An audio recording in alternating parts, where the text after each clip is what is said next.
اعوذ باللہ من الشیطان الرجیم بسم اللہ الرحمن الرحیم رب اشرح لی صدری ویسر لی امری واحلل عقدۃ من لسانی یفقہوا قولی رب یسر ولا تعسر وتمم بالخیر آمین یا رب العالمین۔ الحرف و انواعہ سیریز کے 5ویں لیکچر میں آپ کی خدمت میں حاضر ہوں، اور آج کے لیکچر میں ہم انشاءاللہ تعالی حروف الجر میں سے اپنے تیسرے حرف کو سٹڈی کریں گے، اور یہ تیسرا حرف ہے جی الہ۔ بڑی کتابوں میں الہ کے 3 معانی ذکر کیے جاتے ہیں، تو دیکھتے ہیں جی یہ کس کس معنی کے لیے استعمال ہوتا ہے۔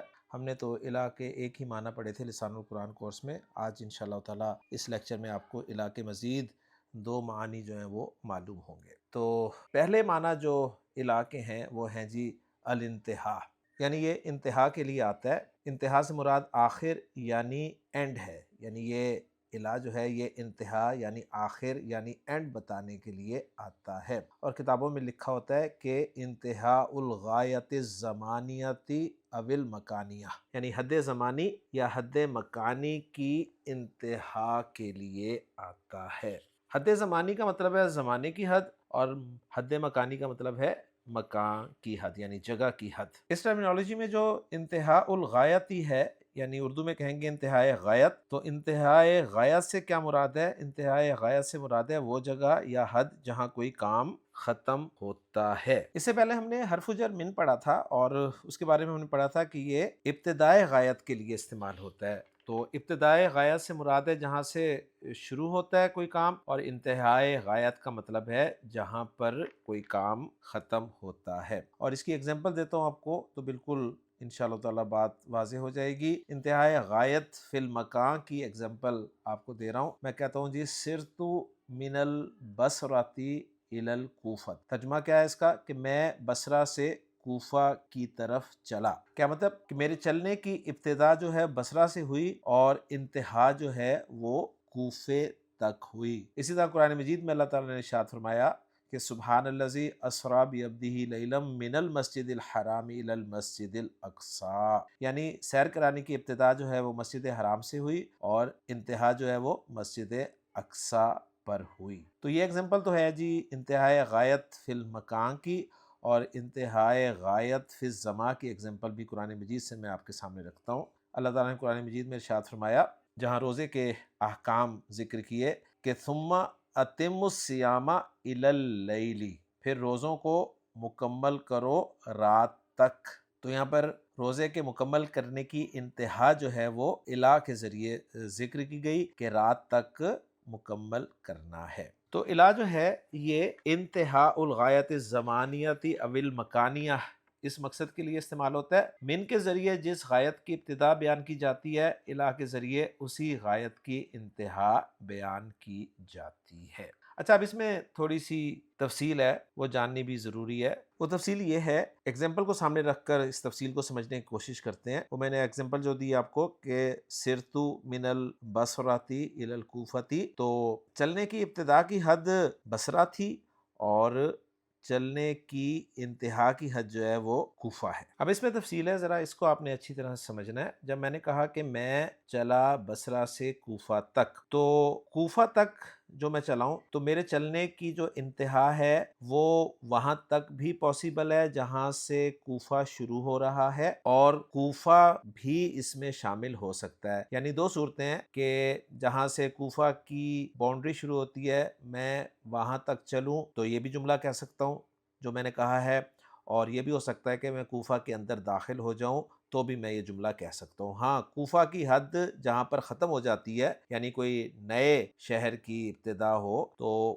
اگر میں وہاں پہنچ گیا تو پھر میرا یہ کہنا درست نہیں ہوتا۔ اچھا، اب قرآن مجید میں دونوں قسم کی مثالیں موجود ہیں، داخل ہونے کی بھی اور داخل نہ ہونے کی بھی۔ دیکھیں جی، ایک ہے الہ کا ما قبل، اور دوسرا ہے الہ کا ما بعد۔ تو اس کا ما بعد اس کے ما قبل کے حکم میں داخل ہے یا نہیں، یعنی اس کا جو ما بعد ہے وہ اس کے ما قبل کے حکم میں داخل ہو بھی سکتا ہے اور نہیں بھی ہو سکتا۔ دونوں کی ایگزامپلس قرآن مجید میں موجود ہیں۔ جیسے میں نے کہا، میں آپ کو ایگزامپل دیتا ہوں قرآن مجید سے۔ اللہ تعالیٰ نے قرآن مجید میں ارشاد فرمایا کہ اذا قمتم الی الصلاۃ فاغسلوا وجوہکم وایدیکم الی المرافق، تو الا کا ما قبل ہے دھونا ہاتھوں کو اور ما بعد ہے کونیاں. تو کیا کونیاں جو ہیں وہ دھونے کے حکم میں داخل ہیں یا نہیں ہیں؟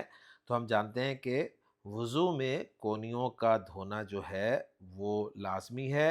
اگر آپ کونیوں سمیت ہاتھ نہیں دھوتے تو آپ کا وضو نہیں ہوتا. تو یہ تو ایگزامپل میں نے قرآن مجید سے آپ کو دے دی کہ ما بعد کا یعنی الا کے ما بعد کا ما قبل کے حکم میں داخل ہونے. اب میں آپ کو ایگزامپل دیتا ہوں قرآن مجید سے ہی کہ ما بعد کا ما قبل کے حکم میں داخل نہ ہونا. اللہ تعالیٰ نے روزوں کے حوالے سے فرمایا کہ ثم اتم الصیام الی اللیل، پھر تم پورا کرو روزوں کو رات تک. تو کیا الا کا جو ما قبل ہے روزہ الا کے ما بعد رات میں داخل ہے یا نہیں ہے؟ تو ہم جانتے ہیں کہ رات کا کوئی بھی حصہ روزے کے حکم میں داخل نہیں ہے. تو قرآن مجید میں دونوں طرح کی ایگزامپلز میں نے آپ کے سامنے رکھ دی ہیں، جن میں سے ایک میں ہمیں پتہ چلتا ہے کہ الا کا ما بعد جو ہے وہ ما قبل کے حکم میں داخل ہے، اور دوسری سے پتہ چلتا ہے کہ الا کا جو ما بعد ہے وہ ما قبل کے حکم میں داخل نہیں ہے. اچھا، اب سوال پیدا ہوگا یہاں پر کہ ہمیں کیسے پتہ چلے گا کہ الا کا جو ما بعد ہے وہ ما قبل کے حکم میں داخل ہے یا نہیں؟ تو اس حوالے سے بھی علماء نے بہت کام کیا ہے، تو علماء کی ورکنگ، ان کی محنت میں آپ کے ساتھ شیئر کر رہا ہوں. تو ایک ضابطہ ہے جی، ایک قاعدہ ہے، ایک کلیہ ہے، وہ یہ ہے کہ الا کے ما بعد کا ما قبل کے حکم میں داخل ہونے کا قرینہ موجود ہوگا. قرینہ کسے کہتے ہیں؟ قرینہ کہتے ہیں کوئی علامت، کوئی نشانی، پس منظر، سیاق و سباق جس سے پتہ چلے. تو الا کے ما بعد کا ما قبل کے حکم میں داخل ہونے کا قرینہ موجود ہوگا تو الا کا جو ما بعد ہے وہ ما قبل کے حکم میں داخل ہوگا. اور اگر ما بعد کا ما قبل کے حکم میں داخل نہ ہونے کا قرینہ موجود ہو تو پھر الا کا ما بعد جو ہے وہ ما قبل کے حکم میں داخل نہیں ہوگا. تو ضابطہ ہے جی قرینہ، ما بعد کا ما قبل کے حکم میں داخل ہونے کا قرینہ موجود ہوگا تو پھر داخل ہوگا، اور اگر ما بعد کا ما قبل کے حکم میں داخل نہ ہونے کا قرینہ موجود ہوگا تو پھر داخل نہیں ہوگا. اچھا، اب یہاں سوال پیدا ہوتا ہے اگر سرے سے قرینہ ہی موجود نہ ہو تو پھر کیا کریں گے؟ یعنی نہ تو ہمیں قرینہ مل رہا ہو الا کے ما بعد کا ما قبل میں داخل ہونے کا، اور نہ ہی الا کے ما بعد کا ما قبل کے داخل نہ ہونے کا. تو اس کا بھی حل علماء نے نکالا ہے. وہ کہتے ہیں تو پھر دیکھا جاتا ہے کہ الا کا ما بعد الا کے ما قبل کی جنس میں سے ہے یا نہیں. یعنی اگر کوئی قرینہ موجود نہیں ہے تو پھر دیکھا جائے گا کہ الا کا جو ما بعد ہے وہ الا کے ما قبل کی جنس سے ہے یا نہیں. اچھا، اگر جنس سے ہو تو علماء کہتے ہیں پھر جائز ہے کہ داخل ہو، اور یہ بھی جائز ہے کہ داخل نہ ہو. یعنی الا کا ما بعد اگر الا کے ما قبل کی جنس سے ہے تو پھر دونوں طرح جائز ہے کہ آپ الا کے ما بعد کو الا کے ما قبل کے حکم میں داخل کر بھی سکتے ہیں اور داخل نہیں بھی کر سکتے. جیسے میں کہتا ہوں جی سرتو فی النہار الی العصر، میں دن میں چلا عصر تک. اب عصر کا وقت دن میں داخل ہے تو یہ معنی بھی ہو سکتا ہے کہ میں دن میں چلا عصر کے وقت تک، یعنی اس کے شروع ہونے کے وقت تک. یعنی جیسے ہی عصر کا وقت شروع ہوا اس وقت تک میں چلا. اور یہ بھی ہو سکتا ہے کہ عصر کا وقت داخل ہونے کے بعد بھی میں چلتا رہا. ہاں، جب عصر کا وقت ختم ہو گیا تو پھر میں یہ نہیں کہوں گا، ذہن میں رکھیے. تو یہ ایگزامپل تو میں نے آپ کے سامنے رکھ دی کہ الا کا ما بعد جو ہے الا کے ما قبل کے جنس سے ہے. اور اب الا کا ما بعد اگر الا کے ما قبل کی جنس سے نہ ہو تو زیادہ تر یہی ہے کہ الا کا ما بعد ما قبل کے حکم میں داخل نہیں ہے. اگر جنس سے نہیں ہے تو پھر وہ ما قبل کے حکم میں داخل بھی نہیں ہے، اور یہ زیادہ تر ہے. زیادہ تر کا مطلب کیا ہے کہ یہ صورت بھی ہو سکتی ہے کہ داخل ہو. اس کی ایگزامپل بھی دیتا ہوں آپ کو. جیسے میں نے کہا سرتو فی النہار الی اللیل. اب الا کا ما بعد یعنی اللیل جو ہے یہ الا کے ما قبل النہار کی جنس سے نہیں ہے، یعنی دن الگ ہے، رات الگ ہے. تو زیادہ تر یہ ہے کہ الا کا ما بعد الا کے ما قبل کے حکم میں داخل نہیں ہے. اچھا، کچھ لوگوں نے کہا یعنی کچھ علماء نے کہا کہ الا کا ما بعد الا کے ما قبل میں مطلقاً داخل ہوگا، چاہے ما بعد ما قبل کی جنس سے ہو یا نہ ہو. اور کچھ لوگوں نے کہا کہ مطلقاً داخل نہیں ہوگا۔ تو اس طرح مختلف آراء جو ہیں وہ علماء کی ہمارے سامنے آ گئیں۔ تو میں سمری اگر آپ کے سامنے رکھوں تو سمری کچھ یہ ہے کہ ایک ہے جی علاقہ ما قبل اور ایک ہے علاقہ ما بعد۔ اب ہم نے دیکھنا ہے کہ علاقہ ما بعد علاقے ما قبل کے حکم میں داخل ہے یا نہیں ہے۔ تو ہم دیکھیں گے جی پہلے قرینہ، اگر قرینہ موجود ہوگا، کوئی نشانی ایسی ہوگی، سیاق و سباق سے پتہ چل رہا ہوگا کہ علاقہ ما بعد علاقے ما قبل کے حکم میں داخل ہے، تو پھر ہم علاقے ما بعد کو علاقے ما قبل کے حکم میں داخل مانیں گے۔ اور اگر قرینہ ایسا موجود ہو جس سے پتہ چل رہا ہو کہ علاقہ ما بعد جو ہے وہ علاقے ما قبل کے حکم میں داخل نہیں ہے، تو ہم اس کے نہ داخل ہونے کو مانیں گے۔ ایک صورت تو یہ ہوگی۔ دوسری صورت ہے کہ اگر قرینہ ہی موجود نہیں ہے تو پھر ہم دیکھیں گے کہ علاقہ ما بعد علاقے ما قبل کی جنس سے ہے یا نہیں ہے۔ اگر جنس سے ہے تو پھر دونوں صورتیں جائز ہیں، یعنی داخل ہونا بھی جائز ہے اور داخل نہ ہونا بھی جائز ہے۔ اور اگر جنس سے نہیں ہے تو زیادہ تر داخل نہیں ہوگا، ہاں کبھی کبھار داخل ہو بھی جاتا ہے۔ اور ایک رائے یہ ہے کہ جی علاقہ ما بعد علاقے ما قبل کے حکم میں مطلقاً داخل ہوگا، چاہے جنس سے ہو چاہے جنس سے نہ ہو۔ اور ایک رائے یہ ہے کہ مطلقاً داخل نہیں ہوگا۔ تو میں نے بہت ڈیٹیل کے ساتھ آپ کے سامنے یہ موضوع رکھ دیا ہے۔ اسی سے آپ کو ہمارے ہاں جو روزے کی افطاری کے وقت کے حوالے سے اختلاف پایا جاتا ہے وہ بھی سمجھ میں آ جائے گا۔ اچھا، علاج جو ہے یہ اشخاص اور احداث میں بھی انتہائی غایت کے لیے آتا ہے، یعنی یہ جو میں نے بحث آپ کے سامنے کی ہے وہ ہے جی انتہائی غایت فی المکان والزمان کی۔ اب یہ اشخاص اور احداث میں بھی انتہائی غایت کے لیے استعمال ہوتا ہے۔ اچھا، احداث جو ہے یہ حدث کی جمع ہے اور حدث کے معنی ہوتے ہیں حد سے فعل۔ ایگزامپل دیتا ہوں تو بات کلیئر ہو جائے گی۔ جیسے میں کہتا ہوں جی جئتو الیکا، میں تمہارے پاس آیا یا میں تم تک آیا، یعنی میرے آنے کی غایت تم تھے۔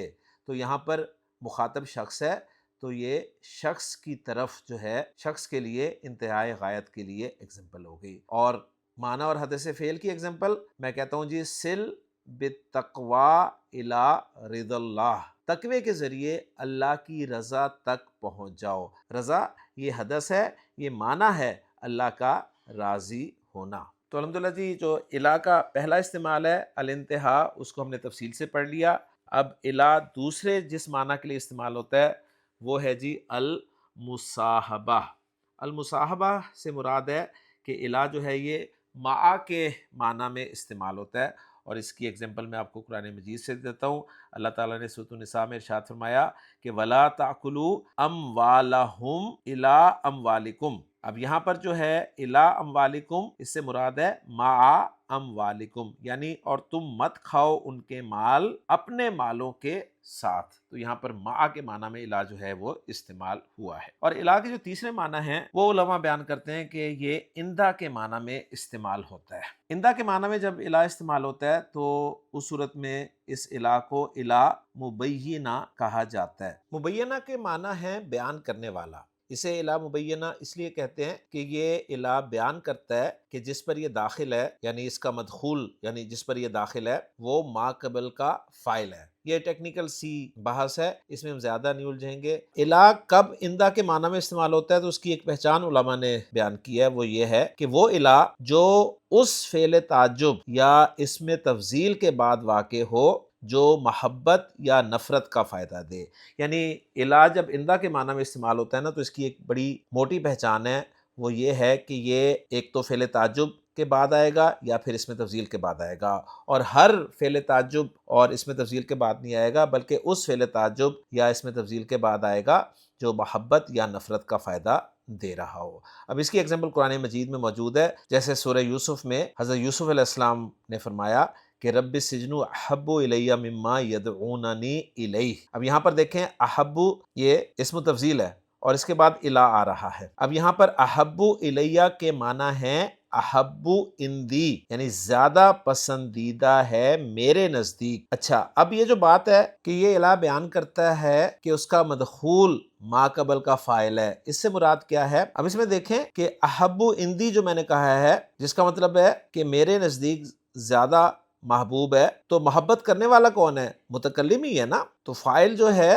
وہی محبت کر رہا ہے۔ بہرحال یہ ایک ٹیکنیکل سی بحث ہے، اس میں آپ کو الجھانا نہیں چاہ رہا، بس سمپل آپ یہ دیکھ لیں کہ یہاں پر ہم یوں کہہ سکتے ہیں کہ الیہ جو ہے اندی کے معنی میں استعمال ہوا ہے۔ اچھا، بغض کی ایگزامپل جو ہے وہ پھر علماء ہی دیتے ہیں، جو کہ قرآن سے نہیں ہمیں ایگزامپل ملتی۔ وہ کہتے ہیں جی ما ابغض زیدن الیہ، یہاں پہ یہ فعل تعجب میں استعمال ہوا ہے، ما ابغض زیدن۔ فعل تعجب آپ نے پڑھا ہوا ہے نا لسان القرآن کورس میں، تعجب کے اظہار کے لیے دو کنسٹرکشنز استعمال ہوتی ہیں، جیسے قرآن مجید میں اللہ تعالیٰ نے ارشاد فرمایا قتل الانسان ما اکفرہ، ہلاک ہو جائے انسان کتنا ناشکرہ ہے، تو ما اکفرہ تو اسی پیٹرن پہ ہے ما ابغض زیدن۔ لفظی ترجمہ ہوگا ما ابغض زیدن الیہ کا، کہ کس چیز نے میرے نزدیک زید کو مبغوض بنا دیا، یعنی قابل نفرت بنا دیا، یعنی اور بامہارت ترجمہ کریں گے کہ زید میرے نزدیک کتنا قابل نفرت ہے۔ اب جو متکلم ہے وہی تو نفرت کرنے والا ہے نا، تو یہ جو انہوں نے کہا نا کہ یہ الہ بیان کرتا ہے کہ اس کا مدخول، اور مدخول میں کسے کہہ رہا ہوں، یعنی جس پر الہ داخل ہے وہ ما قبل کا فاعل ہے۔ تو الہ یہاں پر اس ایگزامپل میں دیکھیں ما ابغض زیدن الیہ میں الہ کا مدخول ہے یا متکلم، اور یا متکلم کے لیے استعمال ہو رہی ہے، اور متکلم جو ہے وہی تو فاعل ہے، وہی تو نفرت کرنے والا ہے۔ بہرحال اگر سمجھ آ گئی تو بہت اچھی بات ہے، نہیں سمجھ آئی تو سمپل بس اس بات کو رکھیں کہ بعض اوقات الہ جو ہے وہ اندہ کے معنی میں بھی استعمال ہوتا ہے، اور اس کی پہچان یہ ہے کہ یہ اسم و تفضیل یا فعل تعجب کے بعد استعمال ہوتا ہے، اور ہر فعل تعجب یا اسم و تفضیل کے بعد نہیں، بلکہ اس فعل تعجب یا اسم و تفضیل کے بعد استعمال ہوتا ہے جس سے محبت یا نفرت کا ہمیں پتہ چل رہا ہوتا ہے۔ تو میں نے الحمدللہ جی آج کے لیکچر میں الہ حرف جر کے حوالے سے 3 معنی جو علماء بیان کرتے ہیں وہ ذکر کر دی ہیں۔ انشاءاللہ تعالیٰ آپ کے لیے یہ لیکچر بہت مفید ثابت ہوگا۔ انشاءاللہ اگلے لیکچر میں اگلے حرف جر کے ساتھ آپ سے ملاقات ہوگی۔ اجازت دیجیے۔ سبحانک اللہم و بحمدک، اشہد ان لا الہ الا انت، استغفرک و اتوب الیک۔